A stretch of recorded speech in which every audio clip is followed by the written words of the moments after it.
ಬೆಳಕಿನ ಮಂದಹಾಸ ಎಲ್ಲೆಡೆ ಬೀರುವ ಈ ದೀಪಾವಳಿ ಎಲ್ಲೆಡೆ ಸಮೃದ್ಧಿಯ ಹೊಳಪನ್ನ ಚೆಲ್ಲಲಿ ಎಂದು ಹೇಳುತ್ತಾ ಸಮಸ್ತ ನಾಡಿನ ಜನತೆಗೆ ದೀಪಾವಳಿ ಹಬ್ಬದ ಹಾರ್ದಿಕ ಶುಭಾಶಯಗಳು.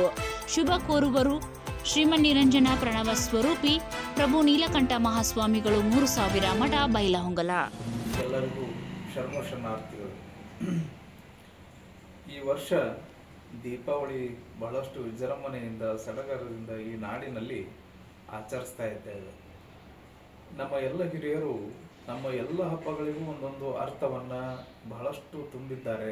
ನಾವೆಲ್ಲರೂ ಕೂಡ ನೋಡ್ತಾ ಇದ್ದೇವೆ. ಪ್ರತಿ ಮನೆಯಲ್ಲಿನೂ ಕೂಡ ದೀಪಾವಳಿ ದಿವಸ ದೀಪವನ್ನು ಬೆಳಗಿಸಿ ಆ ದೇವರಲ್ಲಿ ಪ್ರಾರ್ಥನೆಯನ್ನು ಸಲ್ಲಿಸುವಂತಹ ಪರಿಪಾಠ ನಮ್ಮಲ್ಲಿ ಬಂದಿರುವಂತಹದ್ದು. ಆ ನಿಮಿತ್ತವಾಗಿ ನಾವೆಲ್ಲರೂ ಕೂಡ ದೀಪವನ್ನು ಬೆಳಗಿಸ್ತಾ ಇರ್ತೀರಿ.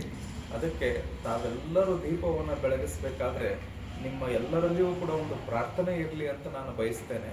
ಆ ಪ್ರಾರ್ಥನೆ ಏನು ಅಂತ ಹೇಳಿದ್ರೆ, ಈ ನಾಡಿನಲ್ಲಿ ಆಗ್ತಾ ಇರುವಂತಹ ಅನ್ಯಾಯಗಳು, ನೋವು, ಇವೆಲ್ಲವುಗಳನ್ನು ಕೂಡ ಭಗವಂತ ನೀನು ಹೋಗಲಾಡಿಸು ಅಂತ ತಿಳ್ಕೊಂಡು ಆ ಭಗವಂತನ ಮುಂದೆ ಒಂದು ದೀಪವನ್ನು ಬೆಳಗಿಸಿ ಈ ವರ್ಷದ ದೀಪಾವಳಿಯನ್ನ ತಾವೆಲ್ಲರೂ ಕೂಡ ಆಚರಿಸಬೇಕು ಅನ್ನುವಂತಹ ಮನವಿಯನ್ನ ನಾನು ಎಲ್ಲರಲ್ಲಿಯೂ ಕೂಡ ಕೇಳ್ಕೊಳ್ತೇನೆ.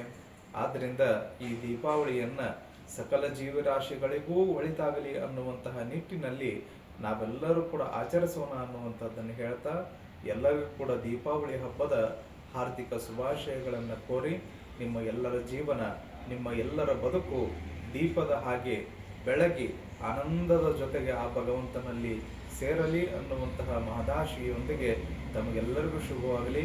ದೀಪಾವಳಿ ಹಬ್ಬದ ಶುಭಾಶಯಗಳೊಂದಿಗೆ ಶರಣಾರ್ಥಿಗಳು.